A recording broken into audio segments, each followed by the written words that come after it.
বেগুনগুলোতে ধুয়ে ভালো করে তেল লাগিয়ে রেখেছিলাম, মাখিয়ে দিলাম।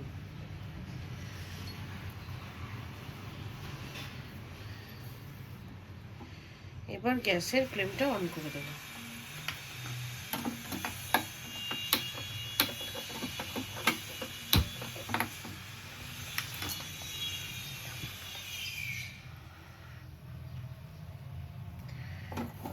এটা উল্টে পাল্টে আমরা সেঁকবো ভালো করে, যাতে সেদ্ধ হয়ে যায় ভেতর পর্যন্ত।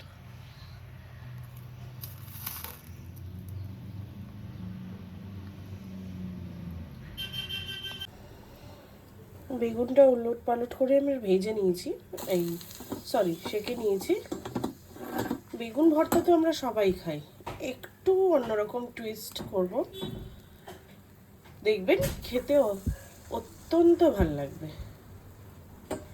প্রতিদিন একই রেসিপি খেতে তো ইচ্ছা করে না, একটু টুইস্ট করলে আমার মনে হয় আপনাদেরও সবার ভালো লাগবে। এবার বাকি ইনগ্রিডিয়েন্টগুলোর দিকে যাব। বেগুনটা কালো জিনিসগুলো সব ছুলে ফেলেছি। নিয়ে নিয়েছি কোরিয়েন্ডার মানে ধনেপাতা, পেঁয়াজ কুচি, লেবু, আর এটা হচ্ছে গিয়ে সর্ষের তেলের মধ্যে তিল, রসুন, এইটুকুর জন্য 1 কোয়া রসুন আমি স্লিট করে নিয়েছি, আর একটা বড় শুকনো লঙ্কা। এটাকে বেশ কিছুক্ষণ আমি ভেজে নিয়েছি। ভেজে এই তেলটা আমি দিয়ে দিলাম। এবার এটাকে আমি মেখে নেব। নুন নিয়ে নিয়েছিলাম আমি এর মধ্যেই।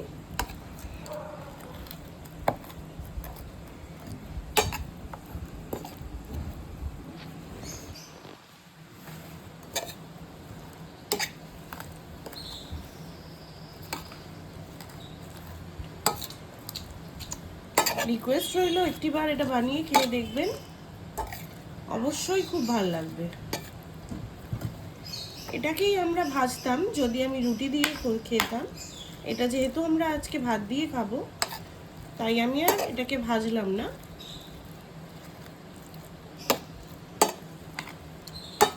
আপনি নিরামিষ খেতে চাইলে পেঁয়াজটা স্কিপও করতে পারেন।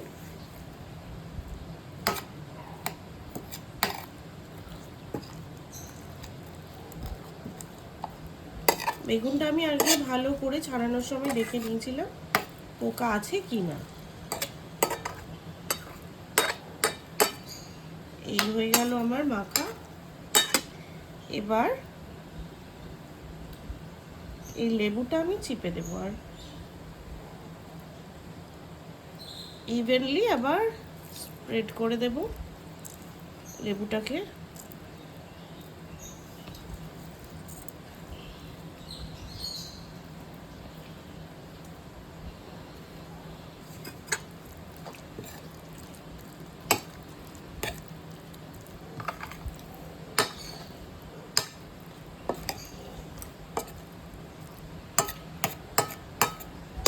তিলটা দেওয়া এর জন্যই একটা অন্য রকমের ফ্লেভার নিয়ে আসে।